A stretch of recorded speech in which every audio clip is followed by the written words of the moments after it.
मूर्ति से हंसेली मुस्काई के आज वे रूप सुहावन लागे दुर्गा माई के दुर्गा माई जय हो दुर्गा माई। धन्य है मास्टर धन्य है निर्मल भाई बजौले हनो कहत नहीं जे हाथना लई उहे सुंदर मार सकत रे कहे के माने इहे हो यदि व्यास कहत रे माई के भजन त बेंजू वाला के भजन में बजावे के चाहे ई ना जे हम कहत नहीं जे मैया आओ आके हमर लाज बचाओ आई लागस बजावे जब मान ले बिया हम के पति अब पगली देखावे अगर बनल चाहती है सोती एगो अभियंता जी के बेंजू वाला बड़ा राजकुमार भैया कहले हैं जब बूढ़ा भैया इनकर चुरुकिया अलगल बा तो हाउ लोग कहल हलो जब पंडित जी हमें हम कहनी जे कौन गोत्र ह त कहत रे जे जालखोर बाबा है इनकर गोत्रे है जालखोर बाबा पोथी के जगह पर जाल रखी ले हां मतलब पोथी के बदला पर खाली जाल से काम चले धन्य है इहे माने है चलत गुड़िया तनी चली जा एगो माई के तनी पचरा गाई आ तले दुल्हे सरकार जी आयु जाए हमरा बेहतर जे लगल अभी काम में बने हो जा बहुत में तो कम बा हैं ढेर दूर घर बा अच्छा आइब नो हां के कबोले आइब नो हई है नो चली जा तनी हमनी के माई के तनी को पचरा गाई बन रहा जा नाचो ना तू बजावा बन रहा राज भोगो भगवान तर देह में करंट एकदम राखस फुर्ती राखस असही एकदम चहकत रह बबुआ तनी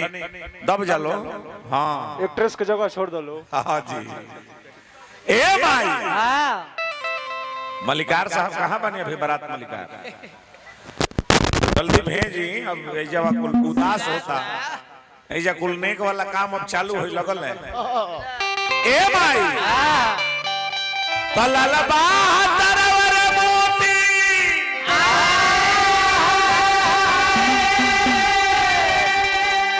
अरे जड़ल बाया चरवा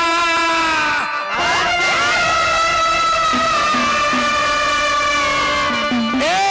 मोइया हो की निमियन तरवा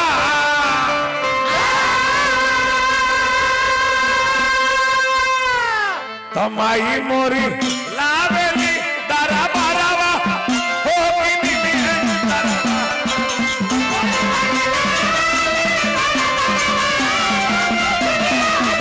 तमाई मोरी लावेली दरा बारावा हो की निमियन तरवा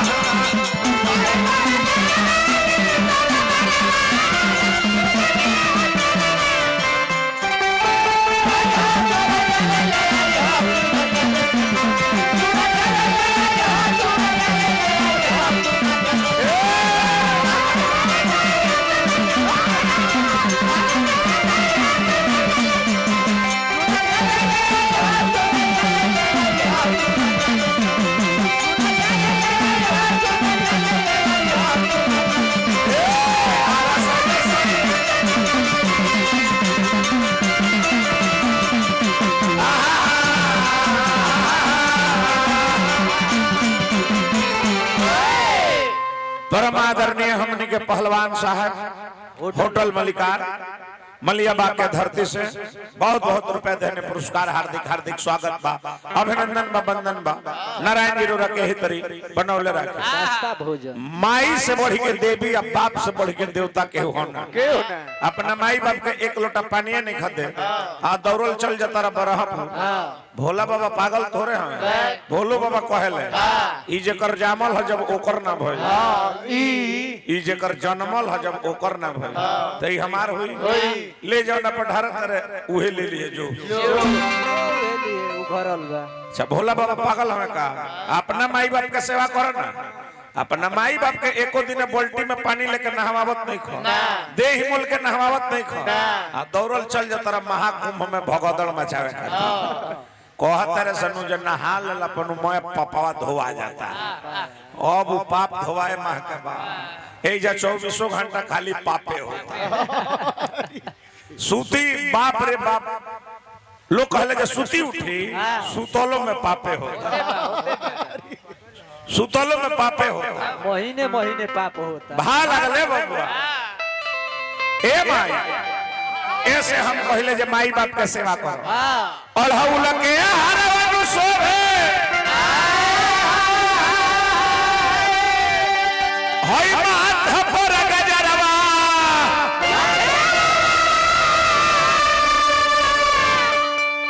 ए जी देखत नहीं जे घोड़ा उड़ा देखत नहीं जे कुल कसाई लागल लोका अच्छा अच्छा हाँ कहे से गिराखल सब है घोड़वन के काम बा हाँ बोला एक आदमी आइल बना जी जी कहे से कि कब घोड़न के काम लग जी कोनो गारंटी नहीं है बाबा के माध्यम से नो बाबा के माध्यम से बहुत बहुत रुपए देने पुरस्कार हार्दिक हार्दिक स्वागत बा अभिनंदन बा वंदन बा ए भाई अढ़ौल के हरवन शोभे अरे माथा पर गजरवा ए भैया हो कि निमिये नुतरवा तो बाघावा बैठल बा बजारवा हो कि निमिये नुतरवा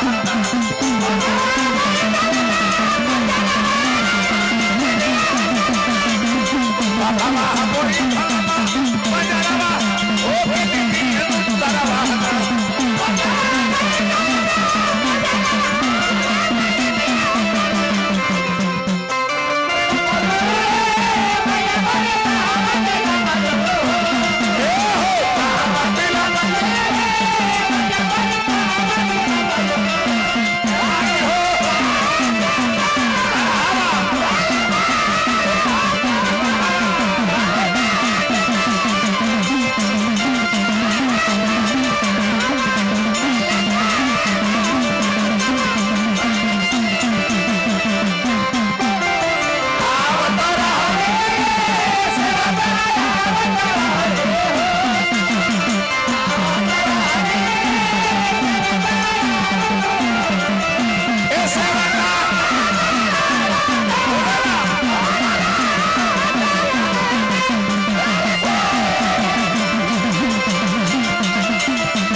आदरणीय हमने के बिना भैया मलिया बाग के धरती से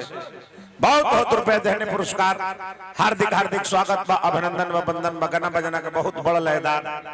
हमारा श्रीमन भैया ऐसा केहू ब्यास ना हुई जे हमारा श्रीमन भैया के केहू ना केहू जानत हुई हमारा पहलवान जी हमारा बिने भैया के हार्दिक हार्दिक स्वागत बा अभिनंदन बा वंदन बा इतना बढ़िया मलिया बाग में व्यवस्था यहाँ के बनौले बने के मने कहे के नहीं थे हमारा तो बुझाता जे ई ब्यास जी तब जात रहे तो वो जब यहाँ के दिन भर मना कोनो चैन नहीं है इतना जगह है रवा बढ़िया देखा दल बने देखो मुँह तो वो करेले हार्दिक हार्दिक स्वागत बा अभिनंदन बा वंदन बा श्रीमन भैया के नारायण जी यही तरी बनौले राखी जय हो। हाँ ए भाई एक ही आसरवनु बाटे शिकारी के पचरवा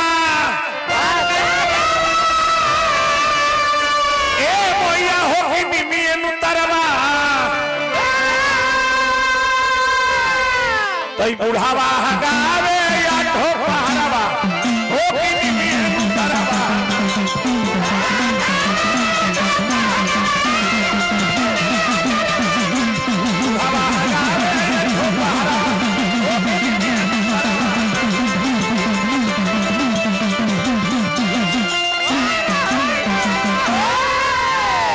अब हमने के कहे सके दुल्हे सरकार अभी बानी ना